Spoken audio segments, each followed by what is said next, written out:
Hello and welcome to Irish Football Fan TV. Delighted to be joined by Ireland #1, Darren Randolph, and obviously a West Ham player. Darren, thanks very much for taking the time out to have a chat with me. No problem. Thank you for having me. I've got lots of time at the minute, seeing as there's no football going on, so I wasn't exactly up to much. Yeah, well, it's great to have you on. It's been a long time in the making, to be honest. We haven't had a chance to catch up.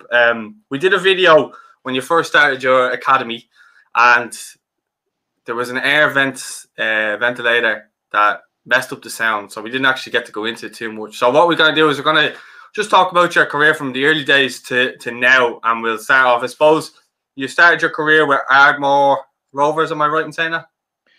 Ardmore Rovers, yeah, in Bray, in Wicklow, where I grew up, yeah, my hometown. Yeah, started off there under 8s, 9s, 10s maybe, all the way through until I ended up leaving, going to England when I was 15. What was that like, going to England at 15? Because, you know, I spoke to Jason Knight last week, and he went over 15, 16, you know, and it's one of those things, it's a very difficult thing, but at 15 to leave to go over to a different country, what's that like in the mind of a 15-year-old? Well, I was basically playing football back at Ardmore with my mates and everything else. It was fun. You meet up with the lads, have a laugh, everything else. And then I was excited to go to England. But very quickly you realize, and I don't think a lot of people realize this, you go to these academies and it's serious. You're straight in, like, it's a business. You go, yeah, you do. You have you're laughing and you're joking with the rest of the lads in the academy, but you're training every day. Not the fun factor doesn't get sucked out of it, but you realize very quickly how serious you are and how serious they take it, being in an academy and going into full-time football when you're in the academy, taking out the whole education side of it. And do you find that helps you grow up quicker? Like, you become a man quicker? I think it depends on the individual. Some people you've seen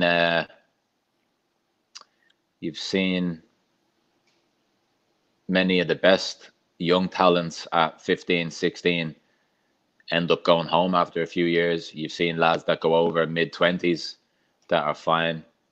So yeah, it can help some people. Some people get homesick. It doesn't help them because they're there by themselves. You know, all their mates are back home. Because when I was in the digs, I was lucky enough to be, there's another Irish boy there with me called Stephen Tucker, who used to play for Cherry Orchard. So on the weekends, the rest of the English boys would go back home to their families in different parts of London or Kent, and it would just be me and him in the digs. Now in the second year, he ended up leaving, so it was just me in the digs on the weekend. But we played Saturday, so it was only really Sunday I was there by myself. The rest of the lads would come back Sunday night, or they'd come straight into training on the Monday. So some parts of it were difficult, but again, it was the choice that I made, and I suppose for me personally, I made a load of mistakes. It took me a while to cop on, but definitely lots of learning curves. At the age of 15 and 16, obviously being over there in a different country by yourself, it will get lonely. So, you know, it's natural that you're going to make mistakes and stuff like that. But on your first club then that you signed with, was Charlton, wasn't it? Yeah, first club signed at Charlton, yeah. What did I sign first? Two-year academy, then I think with an option of a two-year pro. But I didn't last the 2 years in the academy. I think after a few months I was up with the first team. So spent the majority of the time then training with them and traveling with them to games. But they were good there, weren't they? They were in the Premier League and all at that time. Charlton were Premier League. They were always. I was there for 7 years in total. For the first 4 or 5 years, it was they were a steady, you know, mid-table Prem team. It was only in the last couple of years, obviously got relegated to the Championship. I think the first season finished mid-table in the Championship, and then the next season got relegated to League One. They still had a lot of big names, big earners on the books in them 2 years, even in League One. And then I think we lost in the semi-finals of the playoffs on penalties to Swindon. And after that season, and the team broke up. My contract came to an end. They offered me another year, but I wanted to move, and I think at the end of that season, I played the last 14 games. Ended up playing in the playoff semi-final against Swindon. Obviously, I wanted to move, but there wasn't a load of teams there. There was a lot of, all right, come here on trial, or you come here as, a number 2, or, we want you, but we need, to get rid of this person first, blah, blah, blah. Usual stuff in football, basically saying we don't want you, or, if worst case scenario, we'll take you. And it was lower league teams. So ended up speaking to obviously my agent, and we basically just had a plan. And the plan was go to Scotland, do well in Scotland, get back to the Championship, do well in the Championship, get back to the Premier League. Now, in my head at the time, I'm thinking, right, I'll go Scotland for a year, smash that, go Championship, smash that, and then I'll be back in the Premier League. In reality, it was 3 years in Scotland, then 2 years in the Championship, and then to the Premier League. So it was 5 years that the plan actually took. What age were you when you moved to Scotland? 23. Okay, yeah. Still very young for a goalie, though. Young for a goalie, but I'd only played. I probably only played 15, 16 games for Charlton at that stage, at 23. So then going to Motherwell, I spoke to Craig Brown. He was the manager at the time, and Motherwell, I think they had like Europa League qualifying matches. So that was one thing that I wanted to like go and try. He was a good manager too. Yeah, he was. Yeah. He went up to Scotland manager, didn't he? Yeah. Well, I think was he Scotland manager before? One or the other, but he was there. He was a decent manager. Yeah. I think he was Scotland manager before, and then obviously when he went to Motherwell, it was obviously coming to the end, and so went there anyway. Obviously had the Europa League. Who do we play? Some Norwegian team. Was it Rosenborg? No, it was the team. But remember the Norwegian goalkeeper that signed for Man United, Lindegaard? Yeah. So whatever Norwegian team he played for, it was his team, because I remember playing against him, and then that summer or the next season he ended up moving to Man United, but ended up getting knocked out by them. Went to Motherwell. 6 months after I got there, Craig Brown and Archie Knox ended up going to Aberdeen. And then Stuart McCall, he came in, brilliant. I loved the time with Stuart McCall. In my first season, I think we finished 6th. Got to a cup final, ended up losing 2-0 or 2-1 to Celtic at Hampden. And then the next 2 years, we had Europa League football and Champions League football. And I think both years we got knocked out by Olympiacos, and then the next time we got knocked out by FC Copenhagen. And FC Copenhagen had Roy Carroll in goal. Remember Eric Jemba? Yeah. They had Eric Jemba playing. Actually, another boy who was in my academy team at Charlton from Iceland called Rorik Islason. So obviously ended up getting European football when I went to Motherwell. And then the second and third year is when Rangers went through all that stuff and got put down a few leagues. Yeah. So we ended up finishing second. Obviously Celtic won the league, and then we finished second for the 2 years in a row. Ended up getting in the team of the season 2 years in a row for my second and third year there. And then by that stage, my contract had finished, and we had probably one. I'm going to say we had one of the best Motherwell teams for a few years. So it's probably about 9 or 10 of us that ended up leaving when I left, and obviously I left then to go to Birmingham City. Was James McFadden back playing when you were there? Yeah, Faddy came back. Faddy's a good guy. Yeah, no, I used to watch it from following Everton. Obviously, I'd known quite well from following Everton. But yeah, he was a cult hero for them, wasn't he? He was, and it was probably frustrating for him. But I think by the time he came back, he had problems with his knees, so he couldn't always train, and obviously he was playing matches and stuff. And again, like some of the stuff, it's like any player.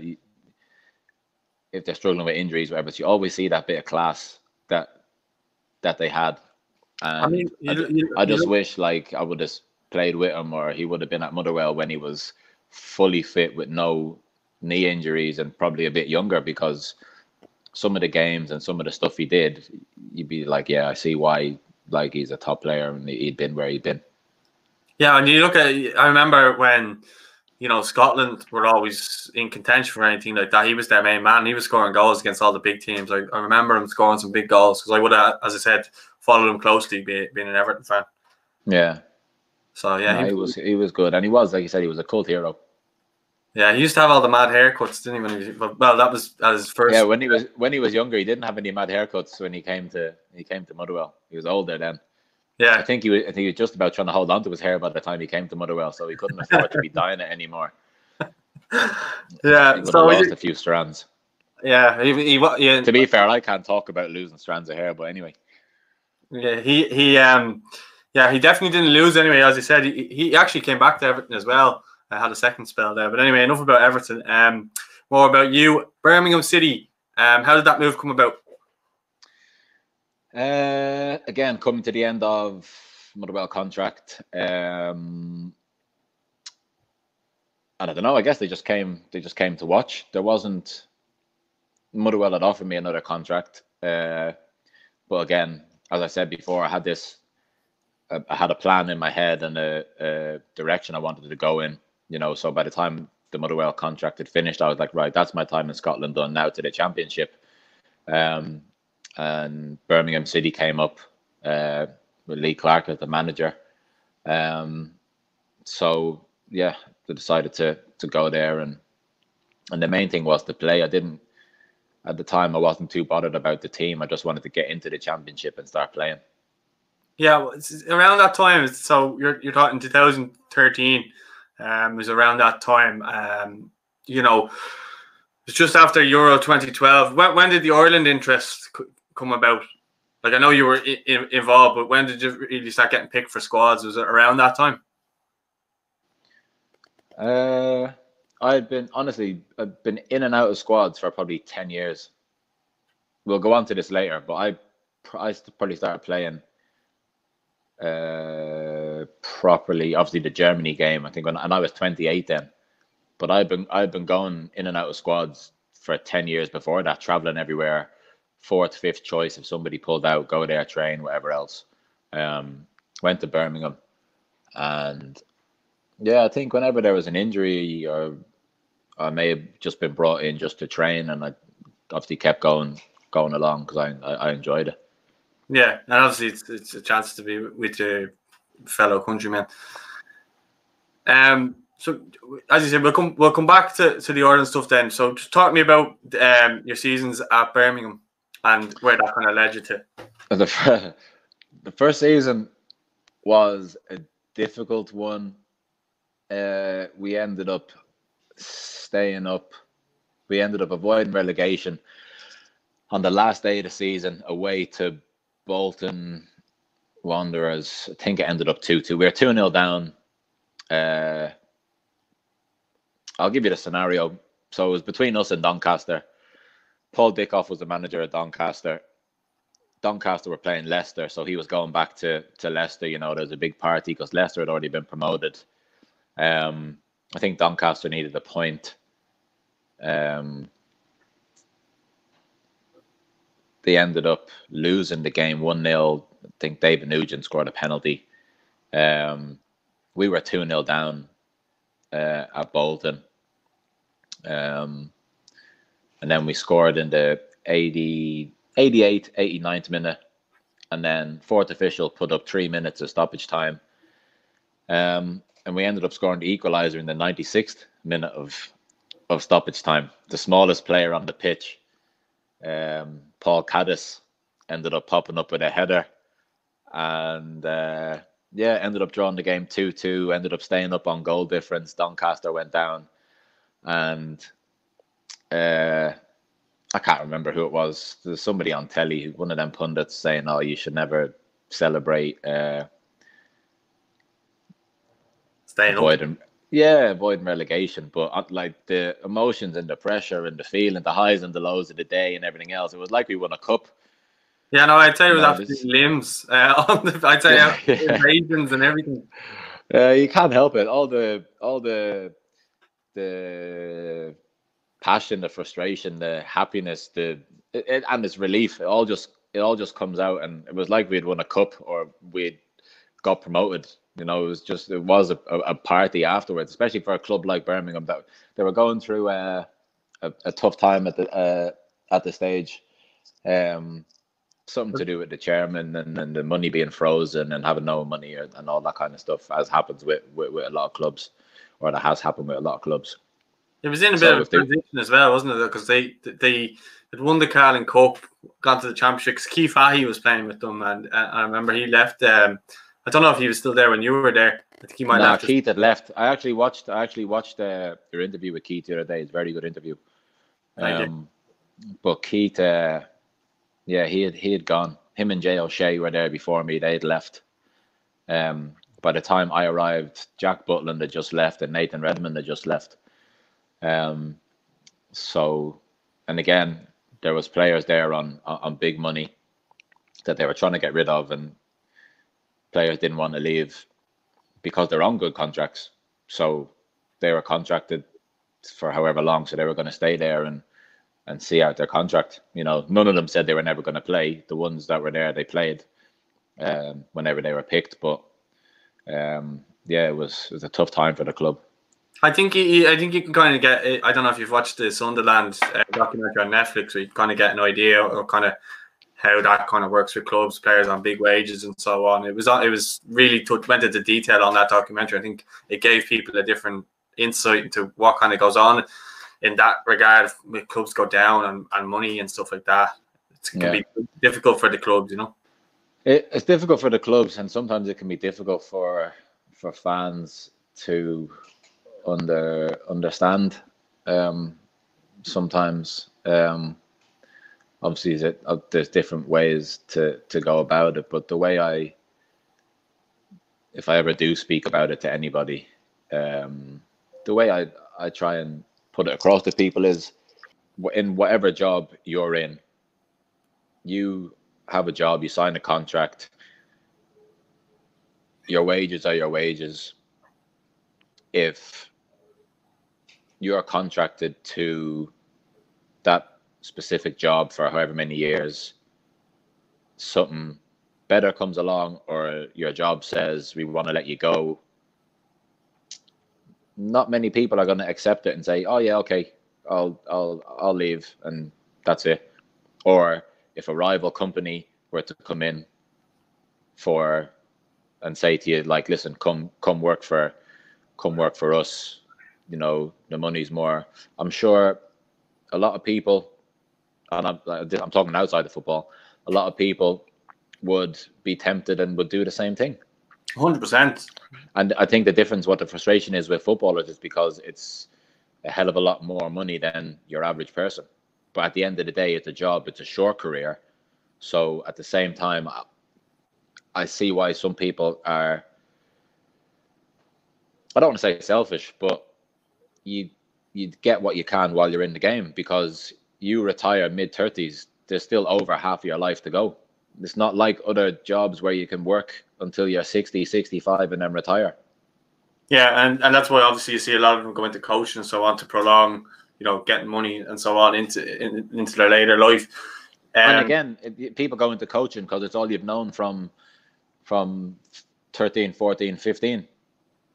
Yeah, and that's the thing I don't think people do understand, is that, you know, people don't look at footballers like humans. Like me and you are having a chat right now, which is very, very casual.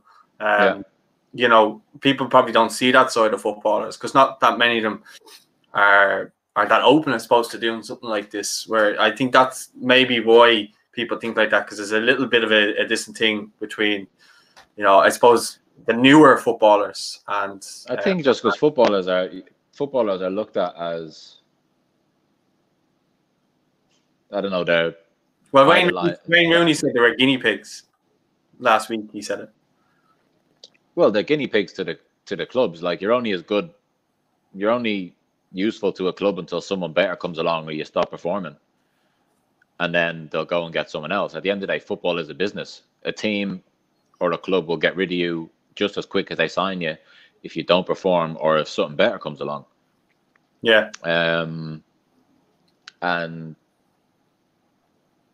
that's just how it is. It's a very ruthless business, and a lot of footballers say this.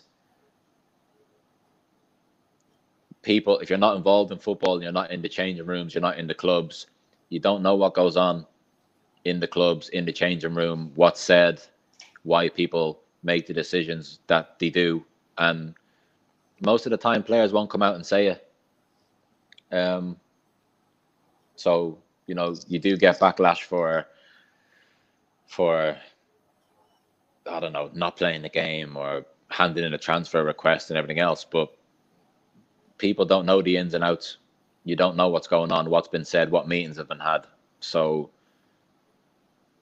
I don't know, therefore, you let people have their opinions and you just keep your mouth closed and keep it moving. It's the old saying, though, isn't it? There's two sides to every story, you know, so people have their version and you'll have yours. That's just the way it is in life, you know? Yeah. And again, I get it, fans are fans. Like, the club is their life. So they obviously have their opinion. They're gonna have their say and defend the club at all costs. And players that leave are, you know, money hungry and whatever else. But as I said, they only know, I'm not even gonna say half of the story. Yeah. They probably know a quarter. They probably know a quarter.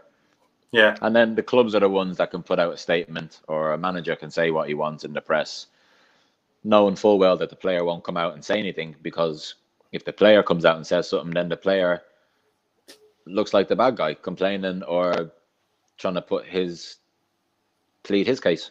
It's funny you say that, because I was listening to Craig Bellamy on Jamie Carragher's podcast, and he actually said that about leaving Newcastle, and he said that he'd done an interview after a game or something like that. He basically said he knew he played his last game, but he said that, you know, the clubs can be cute like that, where they can play to the local media and get them to put out basically portray the player out to be the bad guy, and the player hasn't got a leg to stand on, like you just said there. So when you said that straight away it came to my head. I was only listening to that yesterday. Yeah, well, I'm not going to name the player or name what club I was at, but he needed to play a certain number of games to get an extension. And for argument's sake, let's say the number of games was 22. Yeah. He had been playing all season. Needed 22 games to get an extra year. Got to 21 games.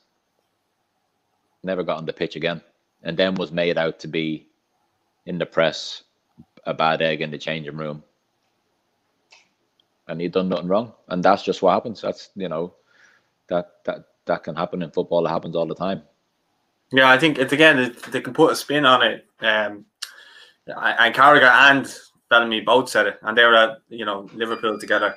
So it was really, they were quite honest. And again, it goes to show that, I suppose, the honesty that they have. And again, showing, I think a lot of stuff comes out when players leave or when players retire and they write books, and then you've got to find out. Trust me, when a lot of players retire, there'd be so much coming out that stuff's, like I said, stuff's come out already from people who've retired, and there's a lot more outspoken people that when they retire, they're gonna more than likely say a lot.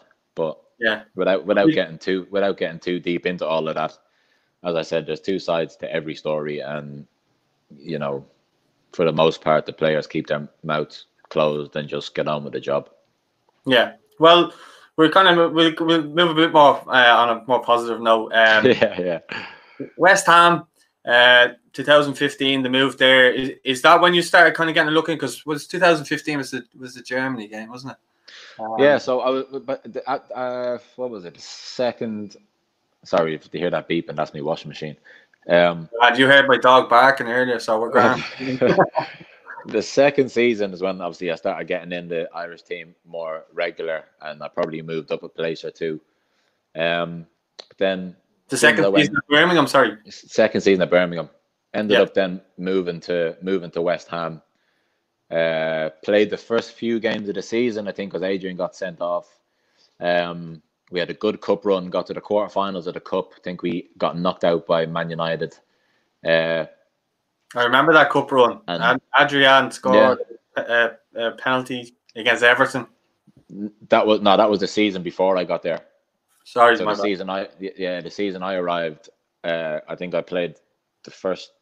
No, he played the first couple, then got sent off against Leicester, and then I played, I don't know, probably about 6 games, and he came back in, and then I ended up playing then the end of the season.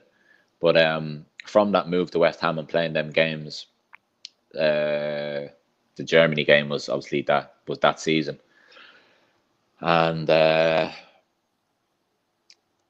before I went to West Ham, I was probably 3rd or 4th choice in the pecking order with the Irish team. There was Shea, Fordy, Westy, I think Rob Elliott, and then Rob Elliott, in and around. Rob Elliott, and then me. Then Fordy was playing. I think Shea retired, and then Shea came back. I can't remember like time frame and all that, but they were the keepers that were around. So, and I was somewhere near the bottom of all of that. So, what was it? The Germany game was Shea, Fordy, and me. Yeah. Because Fordy had been playing before that, before Shea went back in. I just assumed the order was, again, Shea would play, Fordy's next, then me in the Germany game, and then I think it was Martin O'Neill just turned to me and said, "Right, Darren, you're going on." And been playing since then. See, when you say that, he just turned around to you randomly and said, like, you're going to get against the world champions at the time. What was your, did you have time to think about it, or was you just kind of you're thrown in there, okay, just perform? No, I didn't. At the time, I wasn't thinking, oh my God, these are the world champions. There wasn't enough time. I had to get my tape on, get my gloves on, go to the side while they did the stuff on the board, and then I was on the pitch. So there wasn't really time to take all of that in, which is, looking back in a way, is probably a good thing. I think if I would have known maybe before the game, I would have probably had too much time to think about it in the hotel and on the day of the game and everything else. So sometimes that can help, just being thrown in and not having much time to think.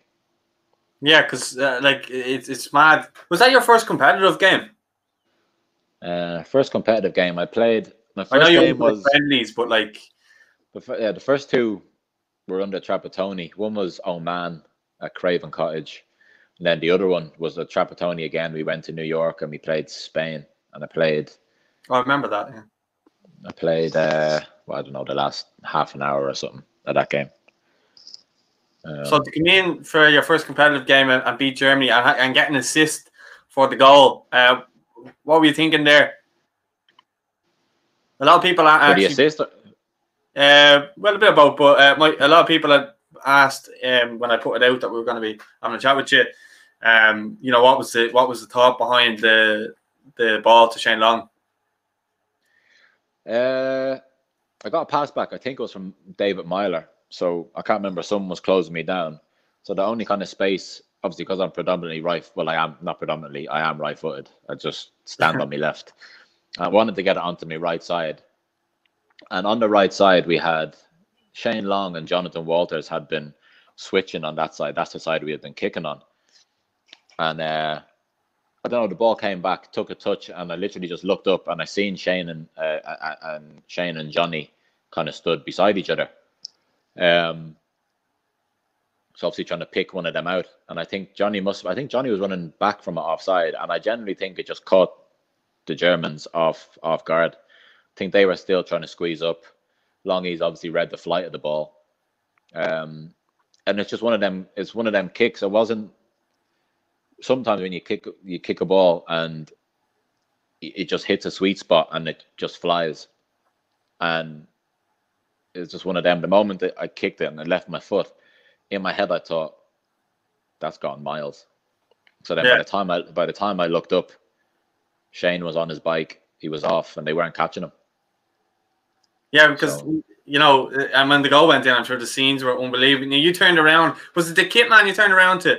Was that picture? That picture? No. It was the doc. So Stephen Ward had been injured. Had been taken off or something. And while all this was going on, Stephen Ward and the doc, he'll kill me for saying his name, Alan Byrne, was walking behind the goal. So obviously we've scored, and I've turned around, and in the celebration, the doc's obviously forgot where he is, and he has his medical bag, and he's just thrown the medical bag up in the air in celebration and started hugging Stephen Ward. But the medical bag landed like a couple of feet away from me. So I've like turned around to see like what's going on here, and then obviously noticed the doc looking at me, and the doc's face is like, oh shit, I've like nearly hit you with the medical bag. And that's why I was laughing. I just found it funny. So then he's obviously ran on the pitch and picked up the medical bag and then ran back off again. But it's one of those iconic pictures, though. When people look at that, they obviously have great memories of one of the most famous victories in the Aviva Stadium. Yeah, that's the thing. When I see the picture of me turning around smiling, I'm actually smiling at the doc. It's got nothing to do with the goal or anything else. I'm just laughing at him and the fact that he threw because he was off the pitch and I was outside the 6-yard box. So that's a good distance to throw a medical bag. And obviously him trying to throw it in the air and getting excited in all the celebrations, it just flew onto the pitch. So that's who I'm actually smiling at. Oh, okay. I'm just a picture of him there with the bag thrown at you. Yeah. But from because at that moment we weren't really sure if we were going to be, in contention there. Like, to win that game was massive, absolutely massive. Because we'd lost to Scotland in qualifying, so to go and play Germany and get that result was obviously massive. And after that result, then I'm not sure what that got us the playoff. Then, didn't it? Got us in the playoff, and we ended up playing Bosnia. Went away to Bosnia the first leg. I honestly can't remember the name of the town or the place we stayed in Bosnia, but there was some. It was like a Sarajevo. Huh? Sarajevo. Maybe I ain't got a clue. I just turn up to places and play. I don't really remember much of the names of places. But there was some like prison, some notorious prison that was in this town. It had just like an eerie feeling about it. You could still see, bullet holes in buildings, and there was like makeshift like crosses and stuff in the ground, obviously where people had died and stuff. So we went to play in the stadium. It was a little tiny stadium, probably held about 11,000 people. So they had their flares and everything else. And then, I don't know, 25 minutes into the game, or maybe the whole game, that was when all the fog. Yeah, I remember from Robbie Brady's goal, Yeah, so obviously then when that happened, so the fog and the mist came in, so I couldn't see what's happening up the other end of the pitch. So I was having to look at the bench, and then the bench were having to signal to me when the ball was coming over the halfway line, so I'd know the ball's coming. Wow. So I still haven't seen Robbie Brady's goal to this day. I just remember hearing some cheers, because there was a bit of a delay. Like it went in and there was a delay, and people didn't know whether to cheer or not. Then everyone started cheering, and I couldn't see anybody. I could just see mist.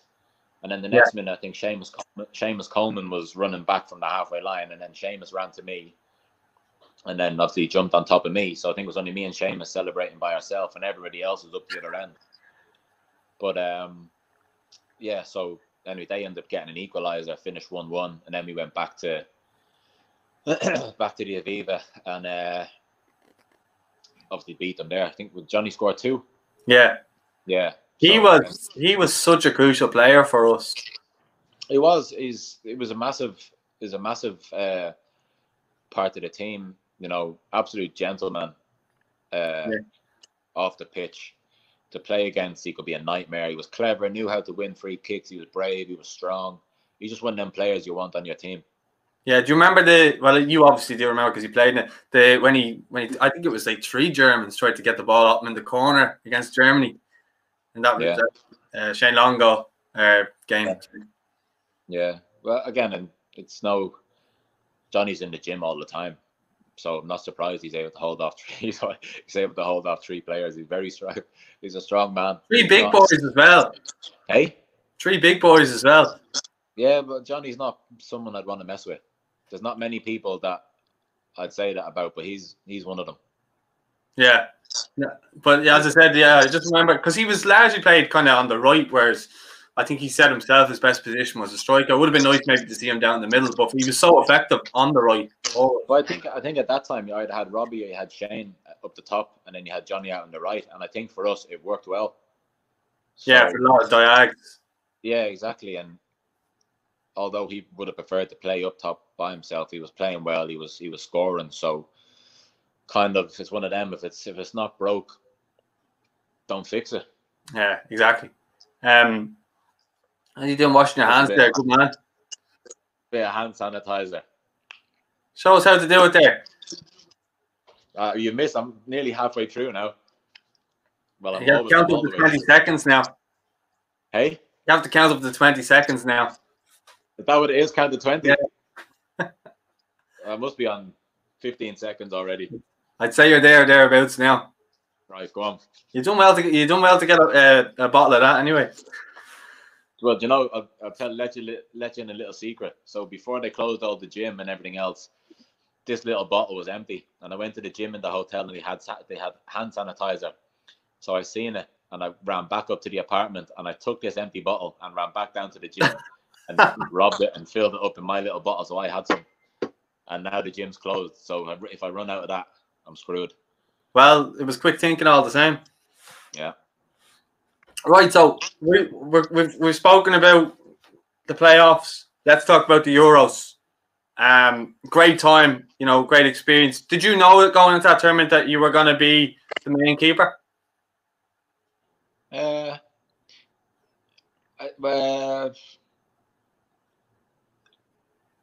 would have thought so because I'd played in the games leading up to it. But then at the same time, I was thinking, obviously, because Shay was still around and the experience, and he'd been at more tournaments than I had been at, I thought there is a chance they could put him back in. But at the same time, that's out of my control.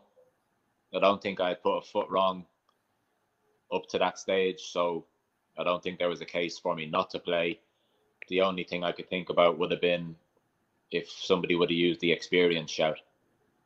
Yeah. So I have to say though, it like since you got the shirt against Germany, you've been pretty much a mainstay and been the number one. I think every fan always, you're the main keeper and are there for the long haul.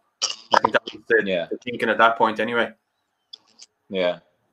Well, I don't know. I don't know. I must be on roughly 40 odd caps now.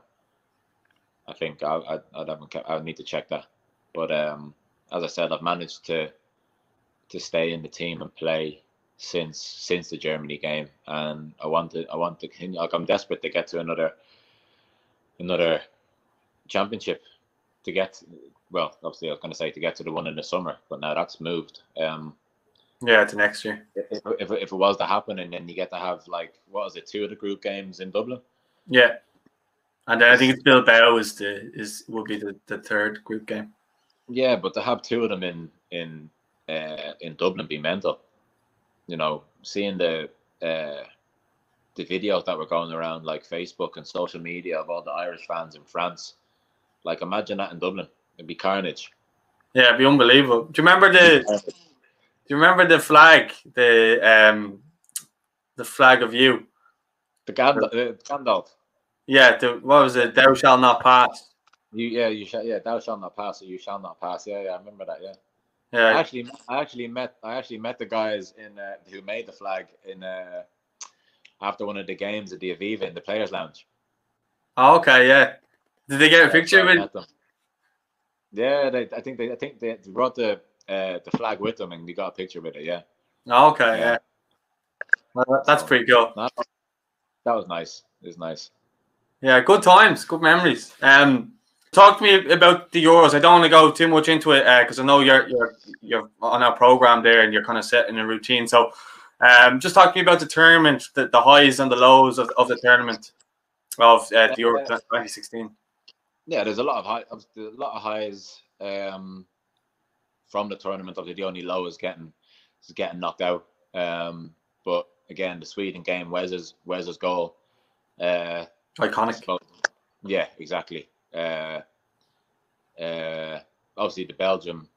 There's a tough group anyway, but the Belgium game, yeah, that was a downer because we were never really in the game. And then you go into the Italy game knowing you need to win, and it's one of them typical Irish nights. We got the performance, we got the results, and obviously Robbie scored.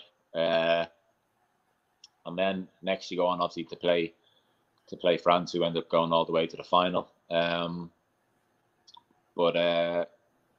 to play at the stadiums, play against the players. You know, we got to play against obviously who's Sweden, Ibrahimovic, obviously Belgium, full of like world class players. Yeah, unbelievable talent there, and France as well. Italy as well. Italy the same, and then you go on to play France. You know, you're playing top teams, top players.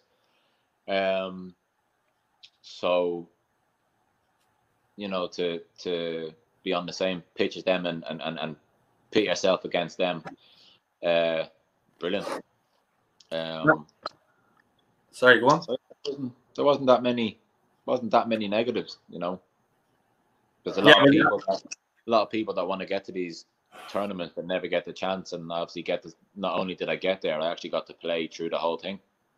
Yeah, and talk to me about kind of the celebrations from your point of view, because no one really sees, you know, the goalkeepers, because obviously you only see the goal scorers, but the celebrations. What was it like for you? Like, did you ever take it all in, or was it just one of those things where you weren't able to take it all in because you had the task at hand of playing the game? To be honest, it's very rarely that I'll celebrate a goal. You might get a fist pump, or I may jump in the air, but then that's about it, because then my focus is, right from kickoff, they don't score. It's that same cliche, you're most vulnerable after you score a goal. So I try and get that out of the way straight away. But in terms of the Euros, obviously when we scored and we're getting, the wins and results, and you're looking at the celebrations and just green everywhere, it's hard to ignore and hard not to notice. And the Irish, they know how to party, they know how to have a good time. They know how to have a good time, as they've shown on many occasions. Yeah, like you think of that Euros, and you think the Robbie Brady goal, the celebrations, the tears in the eyes. Then you think of the Wes running out after scoring against Sweden, running along and doing the new slides. So many good, flashbacks. What's it like for you when you see the pictures even of those times? Just bring back happy memories, good memories. We had good group. We stayed obviously in Versailles and some castle. We had a good laugh in the castle. Got to go out and walk around a little bit, but we always had like security with us with all different guns, and they were all dotted all around the place, so we couldn't get involved in kind of the touristy scenic side of things as much as we wanted to. We were there to do a job, but when we could, we got our own free time. But looking back on the pictures, it is just happy memories at times, as you said, times that always stick out in your mind. Yeah, so coming off the back of that tournament, what was the story with your club wise? You were at West Ham, am I right in saying? Off the back of that term? I can double check if you want. Hey? I can double check if you want. No, I was still at I was still at West Ham then, yeah. I just wanted to keep playing football. Obviously they brought in Joe Hart. I was told he was going to play, and I wanted to keep playing football. Again, people have their own thoughts and opinions, and I'm not really bothered, to be honest. It's my life, it's my career. I do what I think's best for me. And I was just going to go back on the bench after having played. So saw the chance, the opportunity to leave. It was another challenge, going to Middlesbrough, who just come down, and looking at their squad, they had a great squad, and I just thought, right, great chance to go straight back up. Unfortunately that didn't happen, but again, went there, played well, got a lot of accolades, great support, or great relationship, with the supporters at Middlesbrough.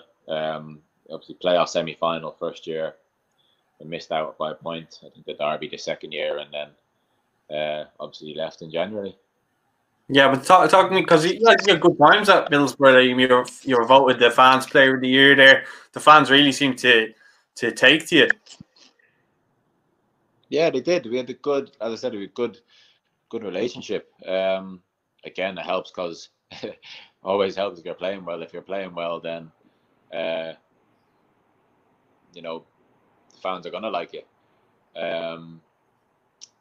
And give or take the odd week, I was there performing pretty much every game, or I'd have something to do in every game. And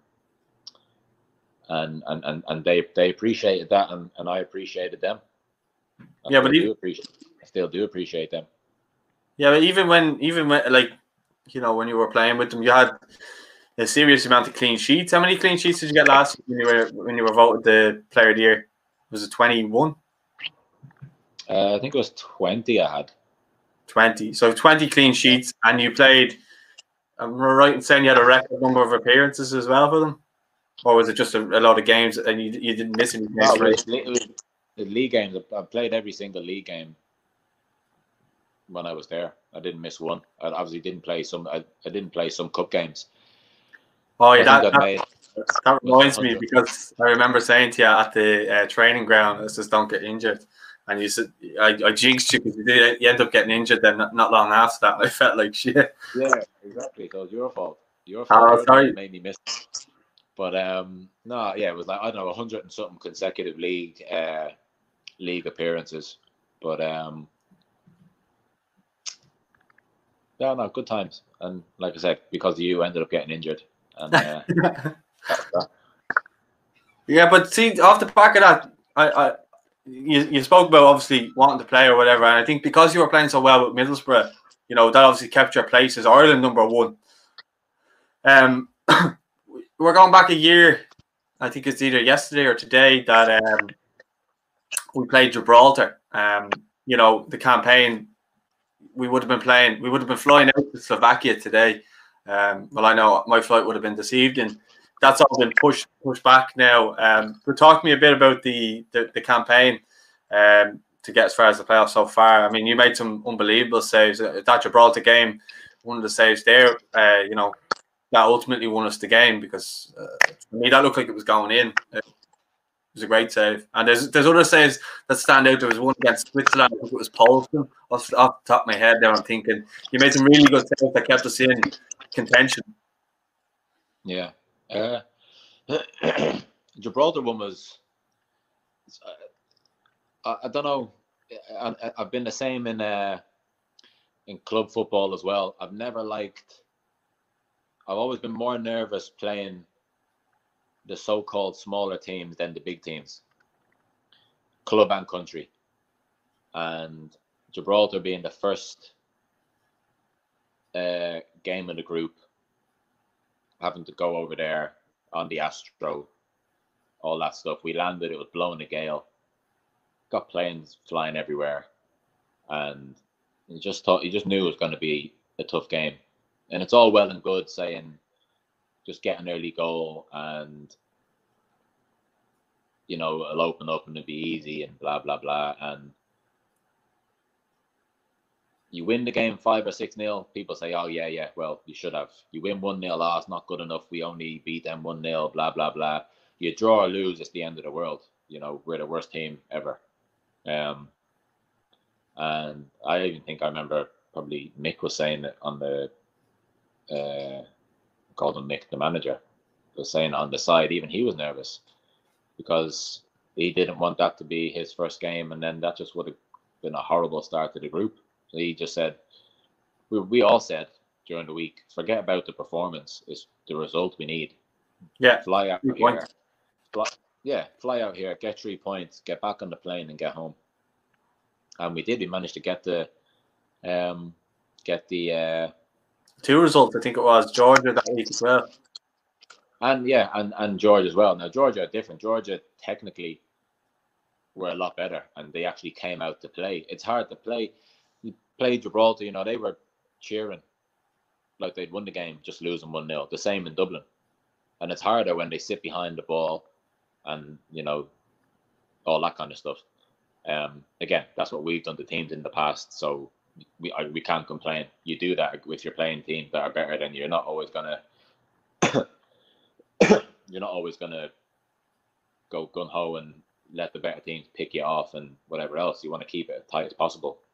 But then we played Georgia. Technically very good. Had some very good players. That was a lot tougher, but we ended up getting the job done that game as well.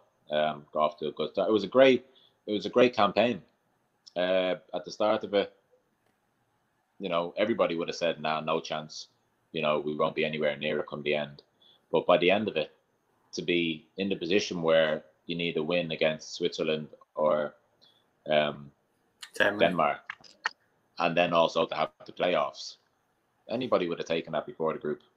Well, I think so as well, because it's well documented that it wasn't going well towards the back end of Martin's reign, and obviously Mick then coming in. You spoke about how Mick. I spoke to you at the training ground. You were saying, the mood was very good, and you were saying it was down to Mick. What's he done that kind of, I wouldn't say galvanized the group, but kind of brought them the morale up, I suppose you could say? I think it's just something fresh. It's like a new.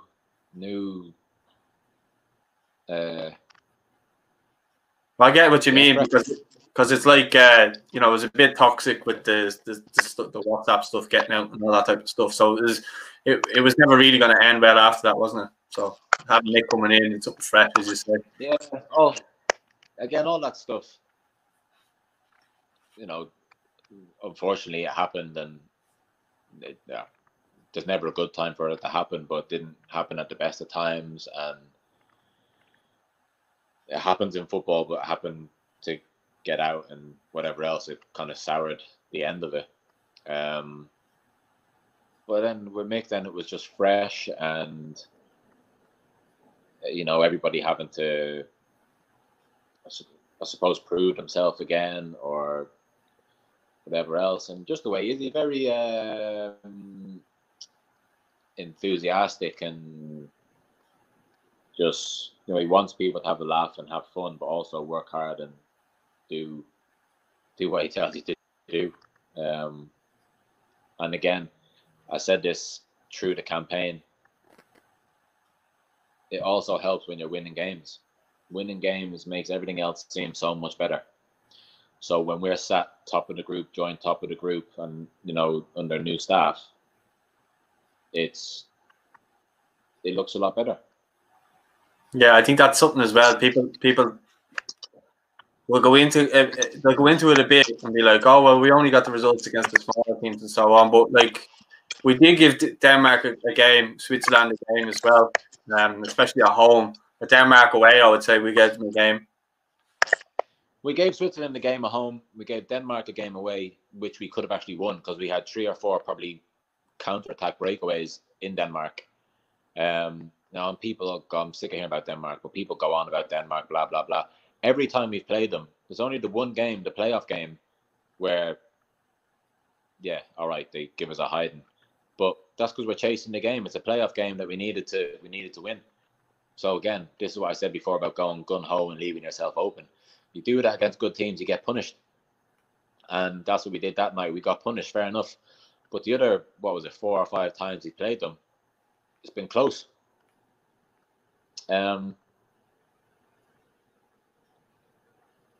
So, again, like I said, gave them a good game, gave Switzerland a good game. Last game over in Switzerland, obviously. Obviously, with Seamus getting sent off and then them scoring late on, the result looks a lot worse than what it actually was. Yeah, you made a penalty save as well. Hey? And you made a penalty save as well in that game. Yeah, saved penalty that game. So I think, but like at the end of it, the results probably flattered them a little bit. It wasn't as bad as what it seemed because we did play a lot better in the second half. Well, I thought I spoke to Shane Duffy after the Denmark game, the last Denmark game, and he was saying how good Switzerland were. Like he thinks they're really top side. I think they're a little bit underrated as a team. I think I said after the Switzerland game, they're the best team in the group. Yeah, he said the same. They're the best team in the group. I think most of that group of players have all played together since underage, and they ended up breaking through all together, so they know each other well. 5 or 6 of them play at the same club teams. So we've got 5 or 6 players playing at the same club that goes into the national team. That can only help. And they got players playing at top clubs, but they are the best team in the group by a long way. Yeah, the playoffs are pushed off for the foreseeable. So you left Middlesbrough to join West Ham in January. What was the thought process behind that? Because you obviously loved at Middlesbrough, your first choice there. What was your thinking behind that in your own words? Well, different to when I moved out. When I left West Ham to go to Middlesbrough the first time, I'm 3 years older. Again, I wanted to get back into the Premier League. The chance came when it did. Middlesbrough looking to offload players because without the parachute payment,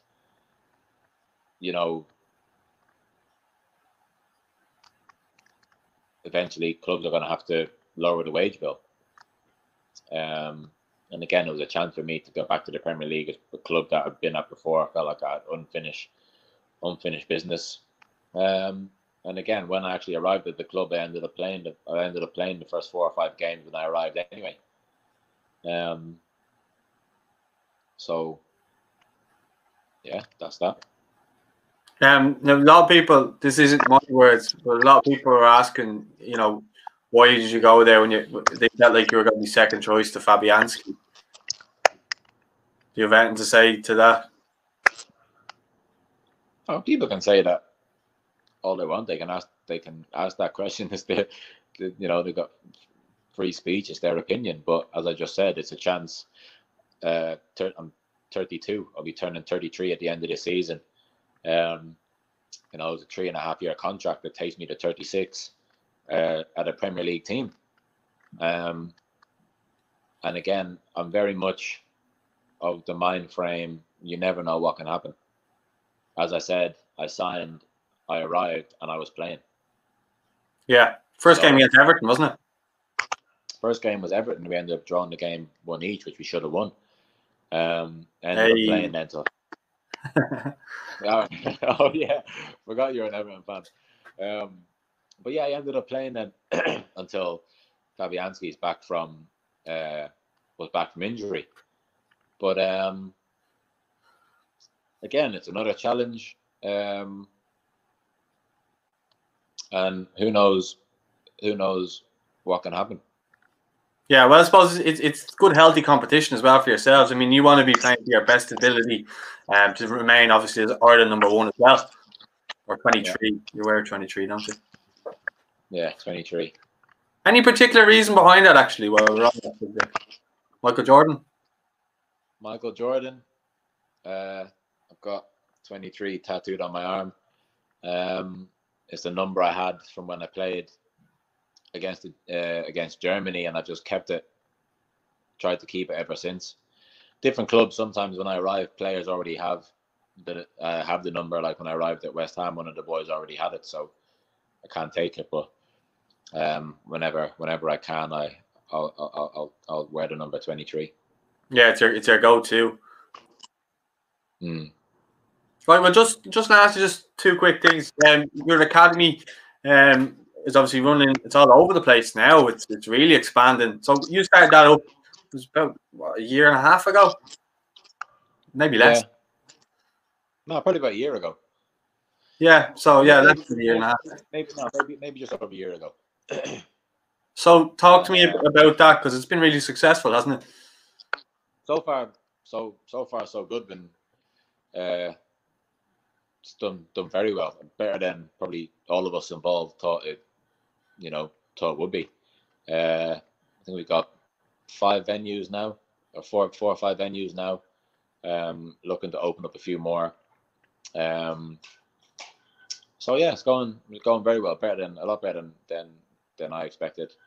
The only difficult thing that I found is obviously when you're in the championship is having the time off to come back. But you find ways to make it happen, whether it's a red-eye flight or the last flight of the night, just to get back and to oversee what's going on and to see the talent coming through, basically. Yeah, but I also find that when you come over, you don't get a minute.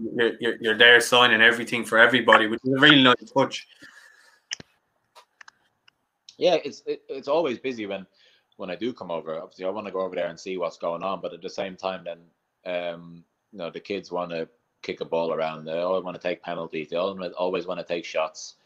They're always telling me, "Oh, I'll score a penalty against you." So I always get sucked into all of that. And you do the pictures and the and the autographs and all that. But I don't mind that. That's part and parcel of what comes with the job, and then going back to the academy. And as I said from the start, if there's 1 or 2 kids that end up making a career out of football from being in the academy, or even having been there for a couple of years and go on to something else, going on to something better, then I've done my job. That's good enough for me. Yes, I'd like 50 of them to go on to be professional footballers and whatever else, but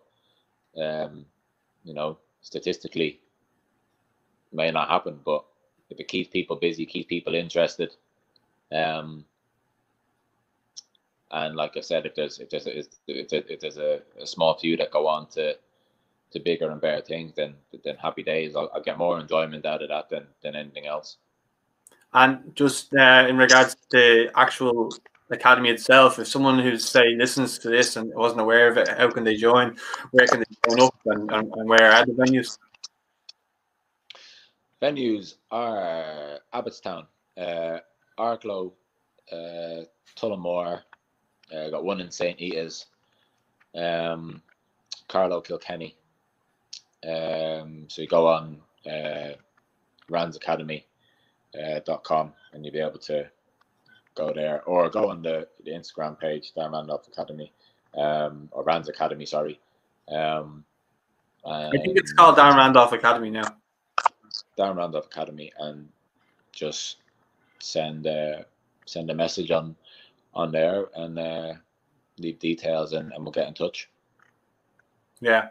Well, I've got 2 questions from 2 fans. Just to finish off with, I've Here we go.